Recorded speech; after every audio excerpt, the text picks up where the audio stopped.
ఇంకా 30,000 కోట్లు కట్టాలన్నారు. 2014-15లో మన బడ్జెట్ 68,000 కోట్లు. మేము మీకు ఇచ్చినాడు మన బడ్జెట్ 3 లక్షల కోట్లు. మరి బడ్జెట్ పెరిగింది కదా, ఆస్తులు పెరిగినాయి కదా. 68,000 కోట్లు ఉన్నప్పుడు 10,000 ఉంటుందా? నేను చెప్తా సార్ అధ్యక్ష, 2014-15లో పవర్ సబ్సిడీ 2,400 కోట్లు కట్టాం. 15-16 4,000 కోట్లు కట్టాం. 16-17 3,675 కోట్లు. 17-18 4,000 కోట్లు. 18-19 5,000 కోట్లు. 19-20 5,100 కోట్లు.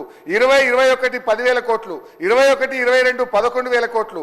22-23 11,000 కోట్లు. 23-24 12,000 కోట్లు బడ్జెట్లో పెట్టాం. మేము చేసిన దాన్ని చెప్తుంటే ఆయన సభను తప్పుదో పట్టించే విధంగా ప్రయత్నం చేస్తుండు. We come well fully prepared.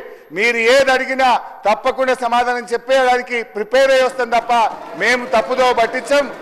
వాస్తవాలే మాట్లాడటం తప్ప అవాస్తవాలు మీలాగా చెప్పాం. మీలాగా రాజకీయ ఉపన్యాసాలు ఇయ్యం. స్ట్రైట్ గా చెప్తున్నాం. ఉచిత విద్యుత్తుకు 65,000 కోట్లు